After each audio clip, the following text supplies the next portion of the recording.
Hello, and welcome to the Student Experience podcast, where we'll be chatting to members of the University of Suffolk community, giving them the opportunity to share their experience with us.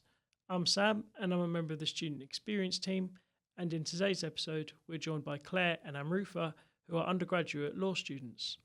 We discussed their journey so far as students, the law society they run, and their plans after graduation. So, Clare and Amrutha, thanks for joining us today. Would you like to firstly introduce yourself and the course that you're studying? Right, I'm Amrutha again, and I'm doing my second year law honours. I'm the social secretary in the Law Society. I think that's much about me. Lovely. Hi, I'm Clare. I'm doing the LLB Honours in Law. I am a second year student and I'm the president of the Law Society. Oh, wonderful. So, firstly, would you like to chat with us about the Law Society you're involved with? So, what happens with it? Yeah, so we organise some activities. Amrutha, what's been your favourite part of it so far?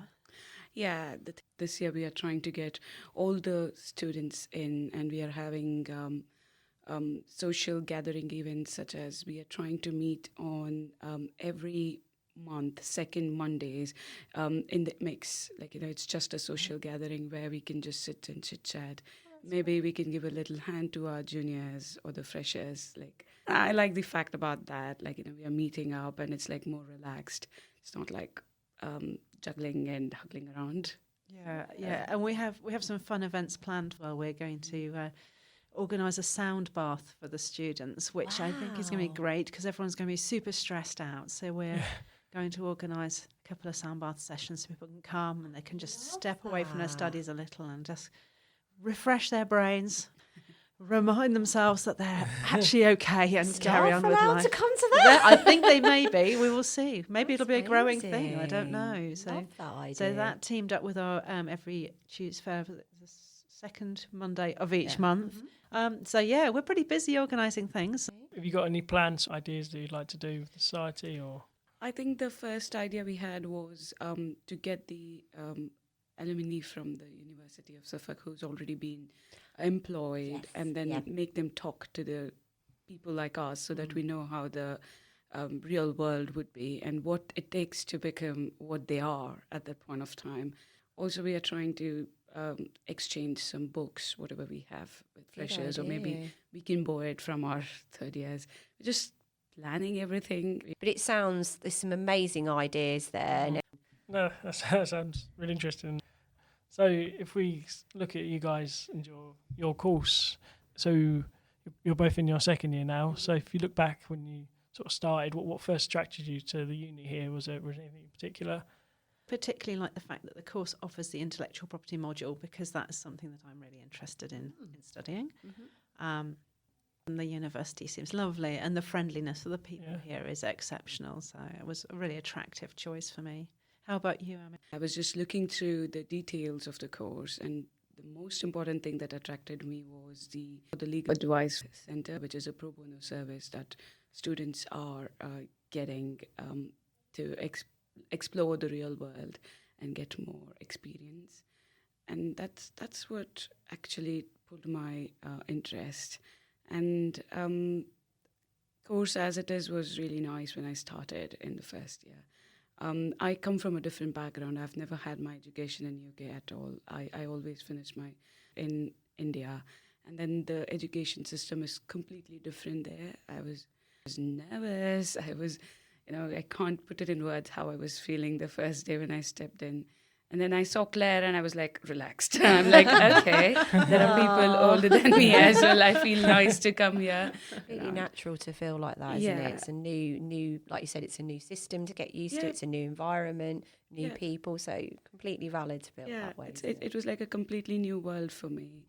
And I knew people were definitely sweet here. Luckily, I made good friends and I just gelled in nicely. It was really nice of them to be really sweet. It's very important, isn't it? I mean, obviously you're going to be having, the challenges of studying, but to have people in your corner as well, like in your community and things, that's amazing. And it sounds like by joining the society, you're that's your way of giving back almost. Like you've already said how you felt in the first year. You kind of want to make sure other students are not feeling that way and that they've got other people to speak to. So that's amazing that you're you're giving that little piece back. That's amazing. Did you both go to an open day then initially to look at the course, or did you look online? By the time I came to the open day, I had a place offered. Oh, you were in there. Yeah, no, I was very sure right from the start, because I wanted to do this for 20 years, because I studied law originally. I was actually studying for a law degree when my daughter was born, but I had to stop because I found having a newborn and studying for a second year of a law degree was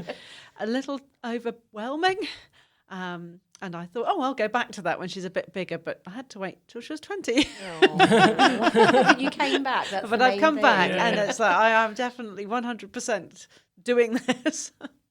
So you briefly mentioned, Claire, about intellectual property law. Is that the type of law that you want to study? Is there a specific part that you really wanted to study? Okay, so I came from the music industry, where obviously intellectual property law is particularly important. So I've come onto the course thinking I would love to be an IP lawyer.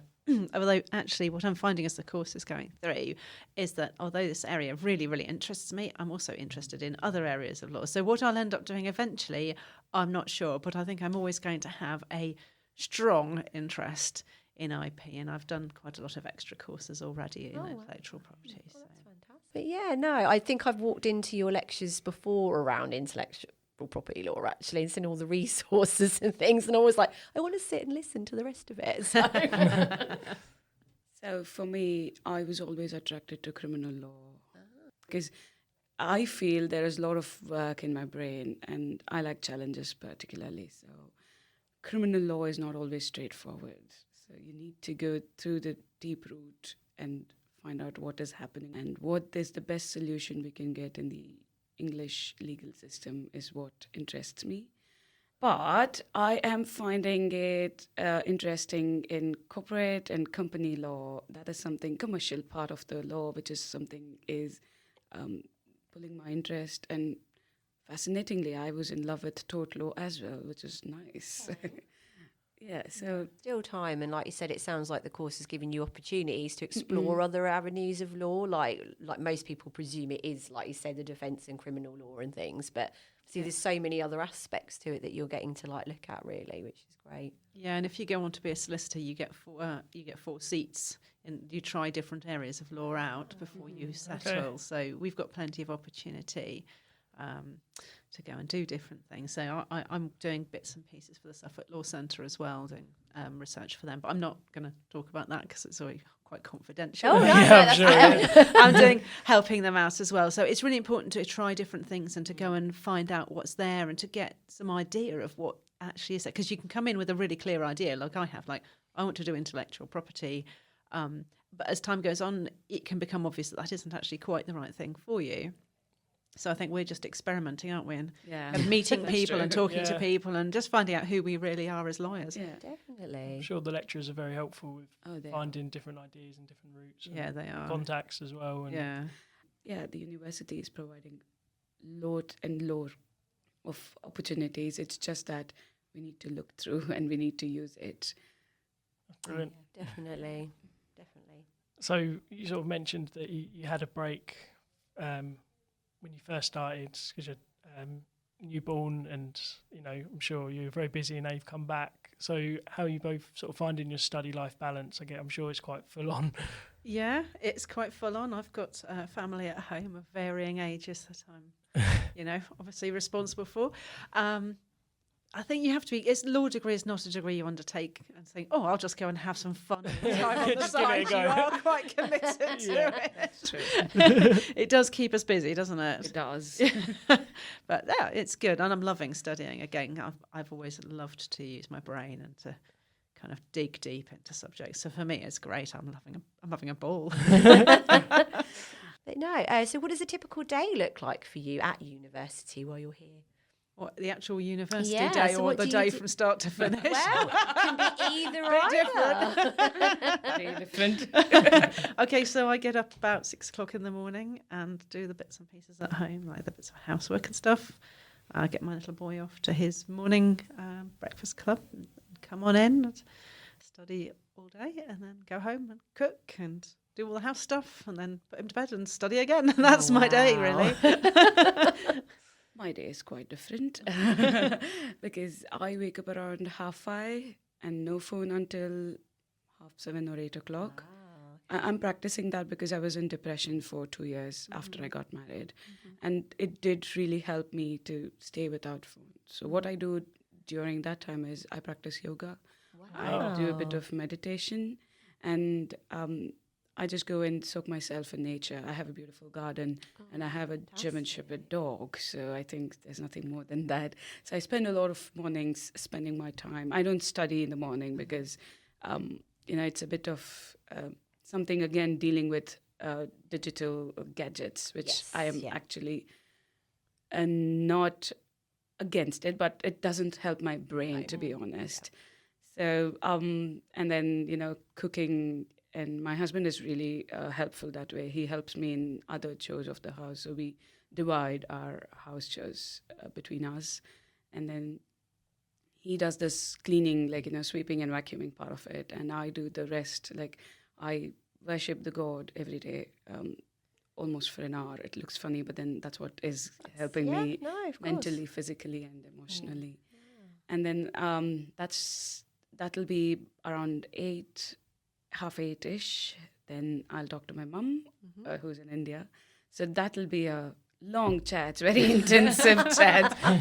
And then by the time everything is over, we sit down for the breakfast. It'll be around 9:30 or something like that. And then we have a breakfast. And then usually if the university starts by 10, I'll try to be here by 9:45 or 10 o'clock. And then, study and then go back home. Get some time with my husband, ask him how the day was, and talk to him because he's a grown-up child, though. So no offense. So then I take my dog on a walk. Oh, wow. And then come back home, sit and study for the rest of the time. So it'll be around 5:30 or something in the evening. And from 5:30, I just sit back and study, into my studies and try to do the pending work.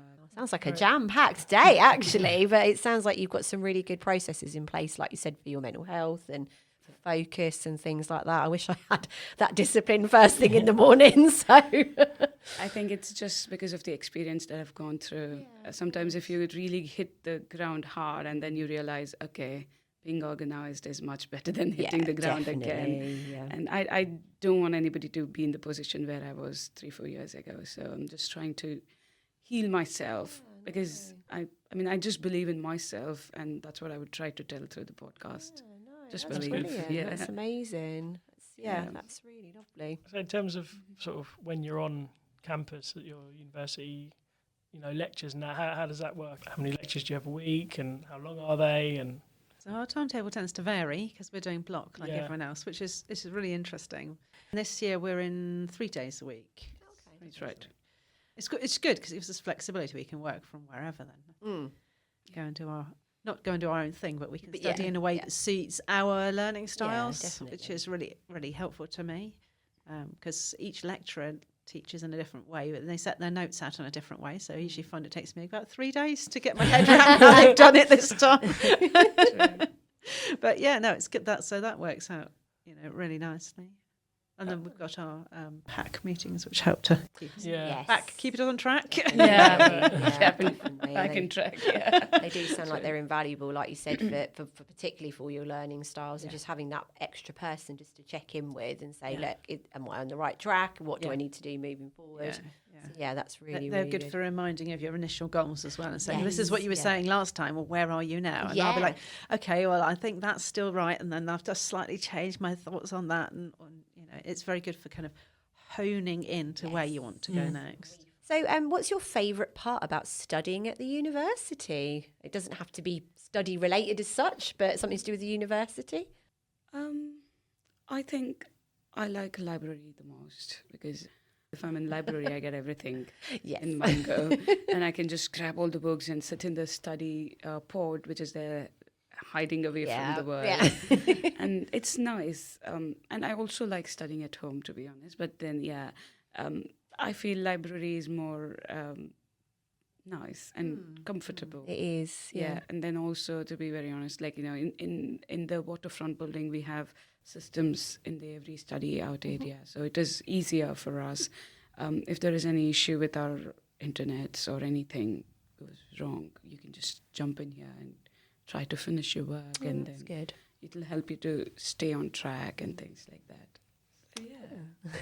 So for me, the big plus is studying. I just love to use my brain. I have a very active, you probably attest to that. My brain is like hyper active and I like to actually use it. So for me, being involved in studying and actually really getting allowed to go down multiple rabbit holes is just my favourite thing. I loved that when I studied. You do end up on a tangent though. Yeah, I was don't going you? to say, Like, it must be I don't think I'm hard meant to be reading about this, but it's like you said. Oh, what about that? And then if that person said that, what did that person? I'll be off. That's when you need your pack. Like I said to no, this is the route we're taking. I always end up coming back on course. I just like to really read around everything, and this is something that I've not had much time to do in the last, period of time as I've been playing and looking after kids and everything else. So I've been playing guitar. And just to add upon the point, I was referring Claire as Google to the law because she knew everything that I would ask her. I would be like, I'd be like, Claire, do you know this? She would give me a whole thing about it, and I'm like, ooh, this is easier than Google. Are you sure you shouldn't be teaching? Like sharing all of the information. But I think it is so important, like you said, to really read as much as you can, because it does take you down surprising paths, doesn't it? And you're like, oh, I didn't even think to follow that line of inquiry. And it's, yeah, I get it, but the hype. It broadens the mind. So I think when people come to uni for the first time, I guess they have an idea in their mind as to what they think it's going to be like, what the challenges are. But for you, is there anything when you came that surprised you about university that maybe you weren't expecting? I think for me, my biggest concern was coming in as a mum and, with my responsibilities was how that was going to tie together and whether it was actually going to be manageable, because I was genuinely quite concerned that I might have taken on more than I could manage. But with good time planning, because that is crucial, and some self-discipline, it's actually proved to be really manageable. And I'm really well supported here, which is nice. I find that if I've got, like the other day, I had to rush off to get my little boy from school because the school rang, and nobody said, oh, well, you can't go and do that. It was fine. I could just go and catch up later on. So I find that it fits really well. It works really, really well. I was way too anxious, as I told initially. So it was really lovely, and I would say till date I've made the best decision of coming to University of Suffolk, because it made me a different person, and it has introduced me to a different person whom I am. And I'm sure every tutor had their hand behind this, with or without their knowledge, to be honest. So yeah, it was lovely. And there is a bed of rose where I can go sleep. That's amazing. I love that. That's really great. So it's kind of bordering on to what you've just been saying. How have you found the support that's been provided by the university? If you've had to get any support other than your packs and things like that? Yeah, I think it's been exceptional actually so far. I've not needed support for anything that the university hasn't been able to offer. I think it's been really clear and transparent. I feel very, very supported. You walk in through the door and I think you instantly feel like the team's on your side and that they want to get to the end of it and that they're all cheering you on. And I think our course is quite supportive people in the course as well. We're lucky that they're like-minded, friendly people. But the whole thing just feels like everyone's on your side, everything's quite organised, and if you've got a problem, there's usually somebody to go and ask, especially if you actually go and ask who to ask. You know what I mean? You sometimes have to ask a little bit, but yeah, it's good. I've got no qualms at all. That's great. I think, just to add to what Claire told, people don't judge you here, so that's the biggest thing, which I really enjoy. And the best thing that I've loved about the University of Suffolk is, as Claire told everybody, it feels like you belong to here. You get that sense of belonging. Oh, that's wonderful. And that's really important, to be honest, because 3 years is a long period. You can't be in a place where you don't feel valued or where you feel overly judged. You can't stay there. No.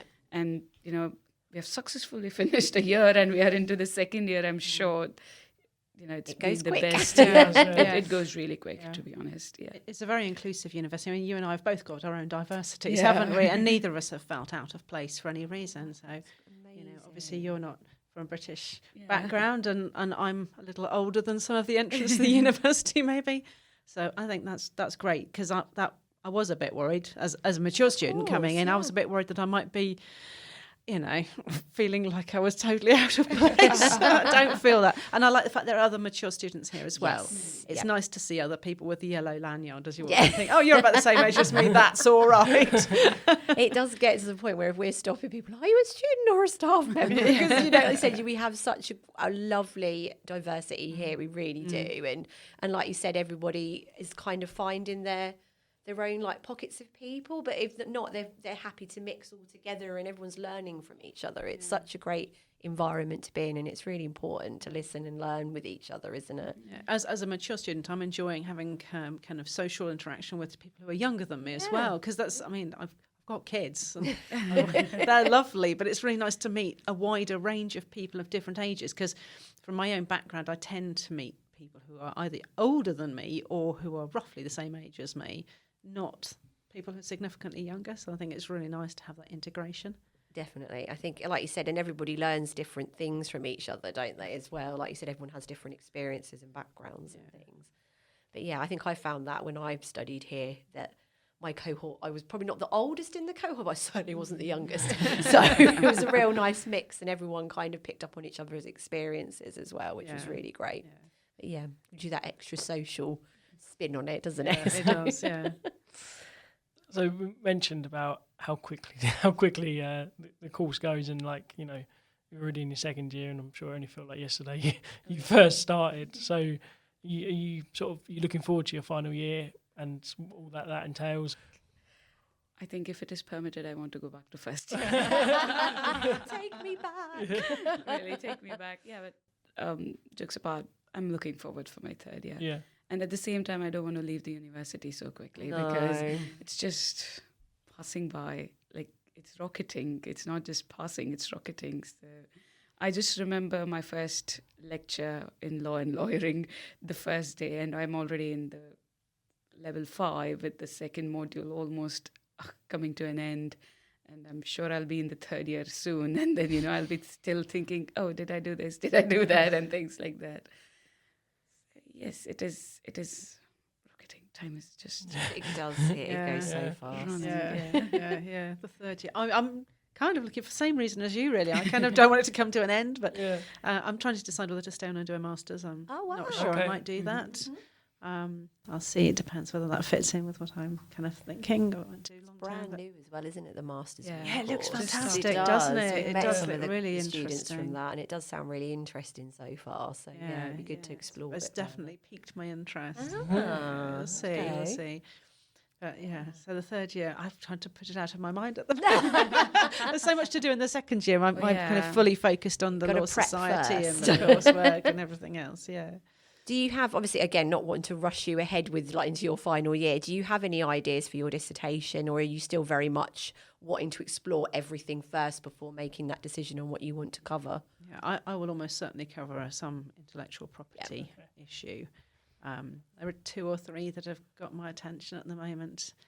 Some of them are sort of fairly predictable to do with chord progressions in songs and things like that, possibly. Wow. But I'm also quite interested in looking into appropriation of cultural icons.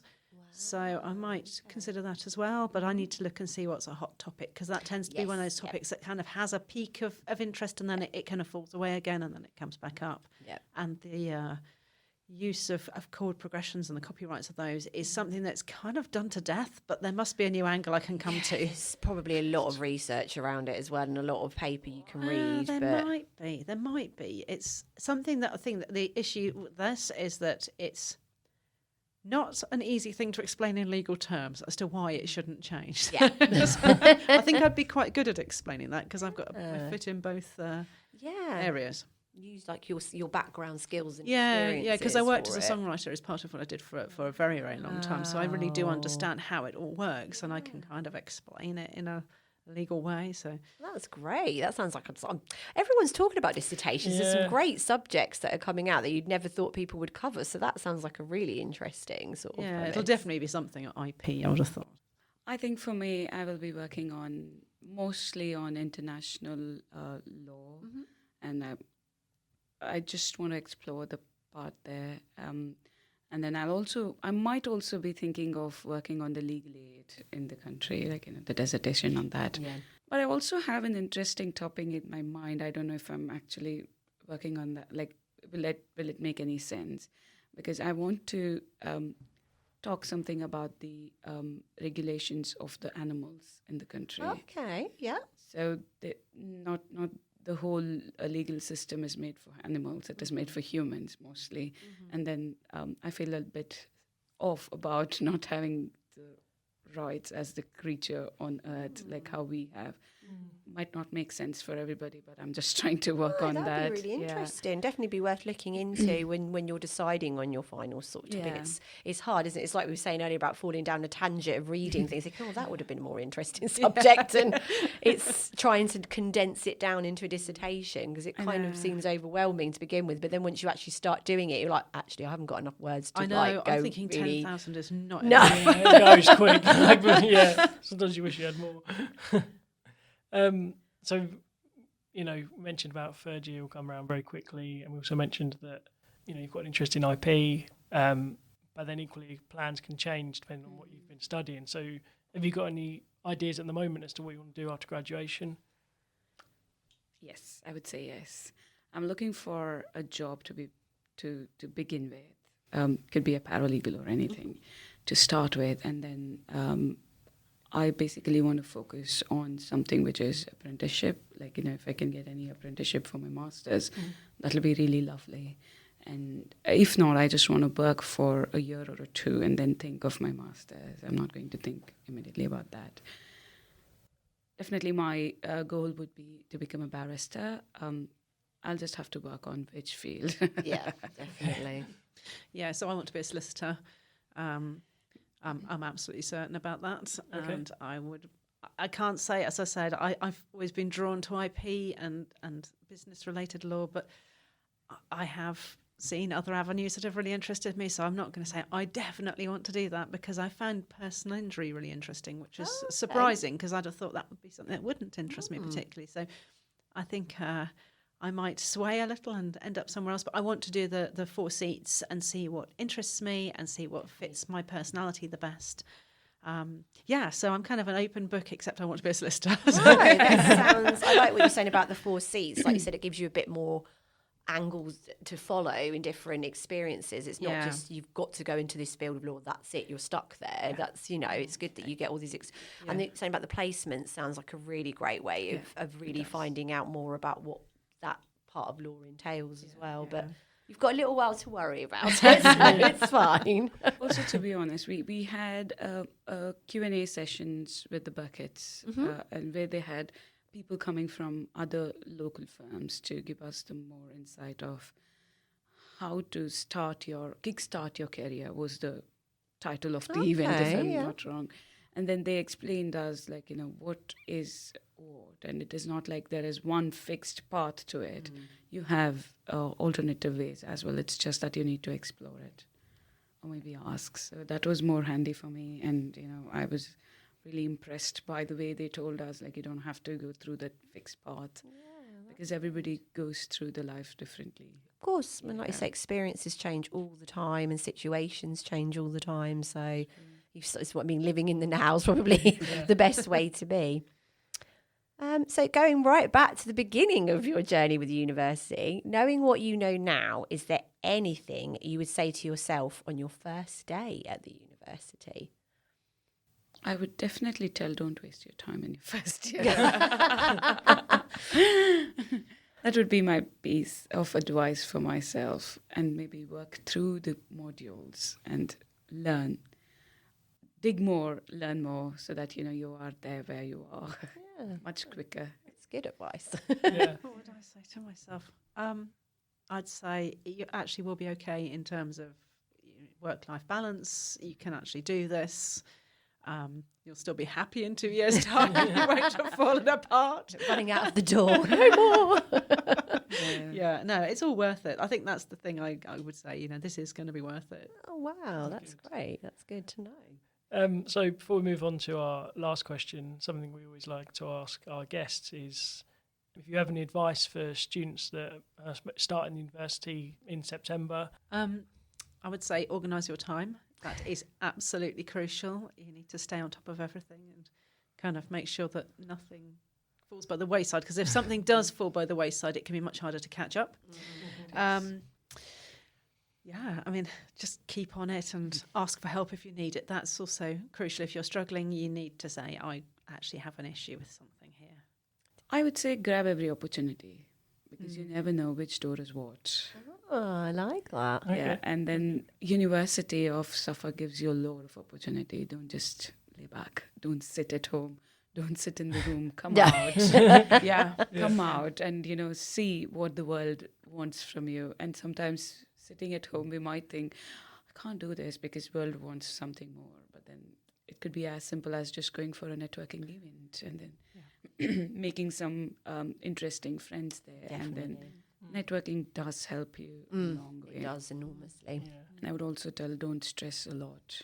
You'll definitely be fine. If I can do, anybody can do it.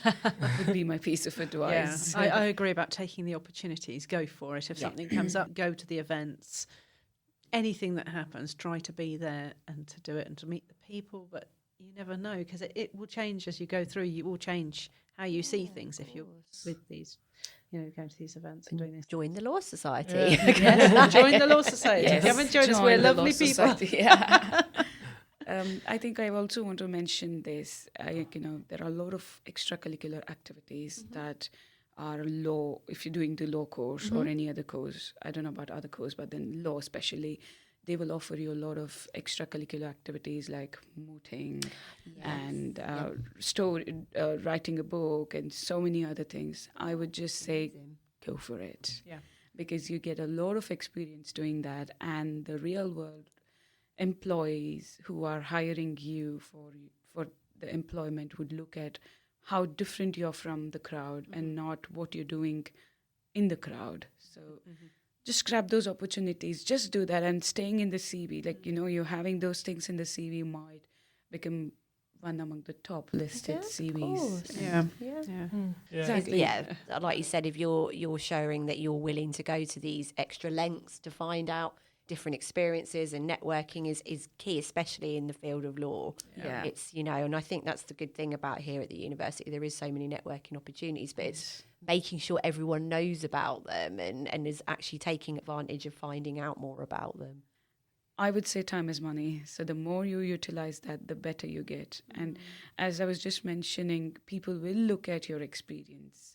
They know that, you have a law degree. They don't want you to be a scholar in one particular field of law. They just want to see how quick and how adaptable and how flexible you are, very honestly and very frankly speaking. And That's a really good point. yeah, I think you need to really focus on what is happening around the university. We have 24 hours. Why do you want to just... how you use them, isn't yeah, it? exactly. That goes back to the point one what Clare made, organize your time. So organizing, prioritizing, and time management is what I think is worth your life. That's really great advice there. I'm sure those listening will consider joining you. Maybe will certainly find that very helpful. So we've got our final question now, which is our answer one, ask one question. So you're going to answer a question from previous guests, and then you guys are going to post one to the next guest. Think of a question. So the question we got from the last guest is, if you had the opportunity to change one thing about campus, what would it be? I would like to see some kind of food provisions over on the waterfront. Okay. Not just the cafe downstairs, because it's nice. We could do with having some sandwiches or something available over there. That would be the one thing I would change. Yeah. I would like to get a university radio. Oh, wow. Cool. Yeah, because, That's a great idea. yeah, we could keep people intact and we can have little Christmas music around. And then, see, if it is people like me, there is something that we might feel a little more connected. And that way we might even get people to sit in the radio station, sit in the radio studios and then talk their heart out with. idea. Yeah. It's a really good idea. Don't give Sam anything else to do. Yeah. Set up a radio No. station. Yeah. No, you can still do the podcasts, which will be the highlight of the show. You could have students leaving Yeah. podcasts on it. And like you Yeah. said, having students come and talk about things that matter to them, about their courses. That's an amazing idea. I love that. That's brilliant. Have you got maybe a question for the next guest? I've been sitting here thinking, I'm not too sure. Maybe what has been the most interesting part of your studies so far? Oh, What have that's you good. enjoyed studying the most? Good one. I like Yeah. that. So yeah, thanks again for joining us. That was a really interesting conversation. Thank you for having us. Thank you for having us. Thank you. So until next time, it's goodbye from Laura. Goodbye. It's goodbye from me. Goodbye. Goodbye. Goodbye. Take care. Thank you for listening to the Student Experience podcast. If you would like to be a future guest, email studentexperiencesteam@uos.ac.uk or follow the links to our application form through our Brightspace page. You can also reach out to us through our Instagram page @UOS_student experience.